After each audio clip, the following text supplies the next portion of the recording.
He wowed in 1917, howled in Wolf, and is crying foul in his latest offering. He stars in climate change drama The Trick tonight at 8:30 on BBC One. So please welcome an actor worth watching, whatever the weather. It's the always brilliant Georgemackay! Hello, George. Come in, George. Hey there, how you doing? I'm pretty good. Whereabouts are you in the world? I'm up in Yorkshire at the minute. Are you filming in Yorkshire or holidaying? No, I'm working up here, yeah. I'm just sort of in between Halifax and Hebden Bridge at the minute. Oh, beautiful part of the world. I played in Halifax a few weeks ago, and Thomas Turgos was there at the gig. Oh, no way. Yeah, I'm working with Thomas. Yeah. You're doing the Gallows Pole, Shane Meadows? Yeah, that's the one. There you go. Why weren't you at the gig? At the gig, I hadn't made it up to Yorkshire yet. I was still down in London. I missed out. Never mind. So, how's things going? You excited about it going on air tonight? The Trick. It's going out tonight. Yeah. Yeah, no, it's very exciting. It's cool. It's getting out there. It's really powerful, though. I mean, it's a true story. So for people who miss the actual true story, this is the true story about The Trick, which is what with the hacking and the computer hacking to do with climate change, and it was it was front page of all of the papers, and there you are bringing it to life and just reminding everybody, perfect timing with COP26 happening. So tell people about The Trick, please. Yeah, well, I myself am sort of slightly embarrassed to say I missed it when it happened in 2009, 2010. But yeah, it's the story of this man Phil Jones, who's one of the UK's best climate scientists, and he works out of the University of East Anglia. And basically, he had his emails hacked, and these sort of choice sentences picked from his emails to sort of make it look like he was falsifying his data to try and make it look like climate change is worse than it is, to sort of, fuel the argument of climate deniers and to sort of just ruin his reputation, basically. And it completely obliterated the trust that people had in his institution and in himself as a character. This is his life's work, and it kind of got taken apart by this hacking, which then got picked up by the media at the time and turned into this sort of snowballed into this story that completely lost control. And it put him in a really, really bad way. And the story is about kind of not just climate change and the importance of the work that people like Phil Jones has done and is doing, but just kind of about the truth in general. And it's all kind of, about the media and kind of where we get our news, how we get our news, what we believe, why we should believe things. It's kind of all tied up in this. Yeah, because when I was watching it, I thought to myself, this is the kind of thing that should have been nipped in the bud, like the next day, but it went on for months, didn't it? And nearly destroyed a guy's life. And it's really powerful to watch it happen, and it has echoes of what's going on now and what's gone on in the past with the media and how they manipulate and stuff like that. It's weird. Yeah, it feels kind of very, very timely in terms of how we get our news and how that is changing at the minute, and that being so brilliant in so many senses, but obviously kind of having to keep an eye on on that, and this sort of and trust in institutions, trust in people, and kind of it looks into all of that and unpicks it in this kind of perfect storm of a story.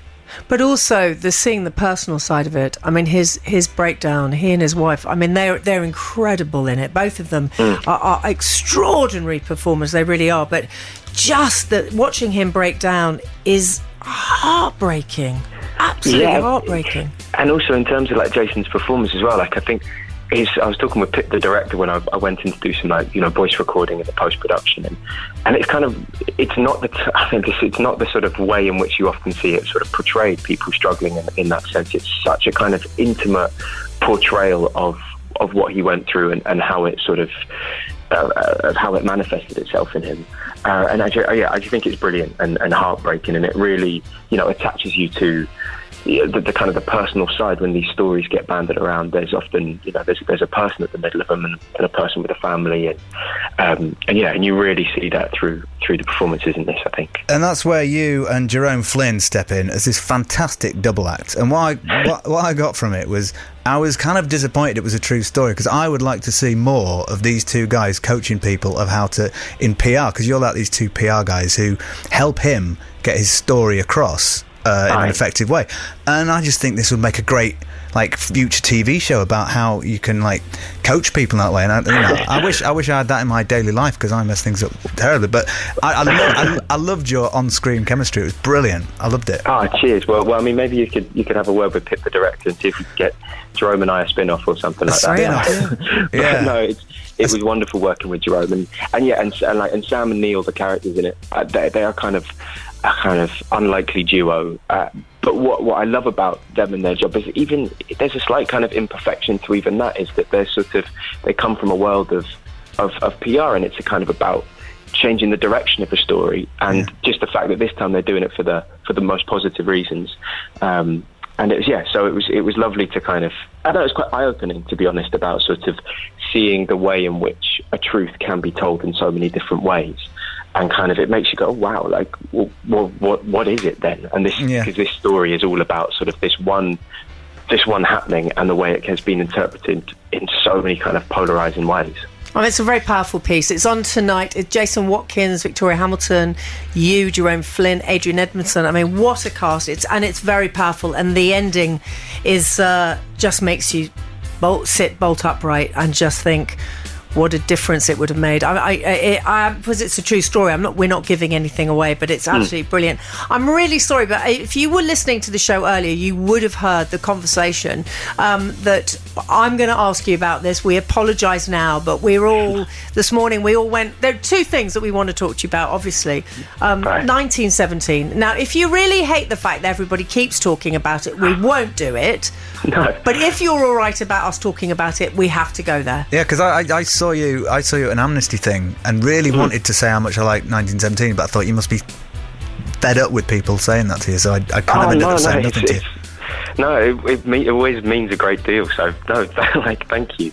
Okay, I'm happy to talk about it anytime. Okay, well, it's brilliant. It's absolutely brilliant. There we go. We got it out of the way. I remember watching it on the IMAX with the family and just being so blown away by it. It's such a powerful film, and it's so beautifully made. And your performance was outstanding. Seriously, I'm not being too gushy here. I really mean it. It's one of those films that stays with you forever. Oh yeah, it left me feeling weird, and that was always a plus for me. Oh, thank you. I like to feel weird. Well, thank you. Yeah, I think that's kind of, that's the brilliance of Sam sort of leading all involved in terms of kind of understanding the way to sort of understand such massive subjects is through a very personal lens, and the whole kind of one-shot nature of it and the intimacy of the story is, I think hopefully gets that across, because you're just with these people in the same way, and not sort of just not like a PR thing of spinning the story, but in the same way of like The Trick, with Phil Jones, is it's sort of you take a subject like climate change, which feels like kind of unfathomably big and heavy and important and scary, and you can kind of only talk about it if you talk about it via a single person or a smaller happening. Like, I think all of these big subjects, it's kind of, where do you begin on like the things that matter, unless you just do it via people, and intimate relationships with people. See, that's the important thing. I think there's all one thing watching something as extraordinary as 1917, and of course The Trick tonight as well, and Wolf. I mean, all the things you've done, but it's making them so personal, and you have a way of acting and really getting under the skin of the characters. Because with Wolf, you go around on all fours around Hampstead Heath, so you could really get into character. We've all been there. Yeah, well, there's a fair amount of crawling involved in the film. If and when people see it, there's it's about a young man who feels that he is a wolf in a man's body, and part of that is kind of wanting to get across how sort of that is his most comfortable space, is sort of moving like a wolf. And so that took some doing, and and that involved quite a few early mornings on Hampstead Heath, sort of trying to get there before the dog walkers. And okay, so you must have had some strange looks.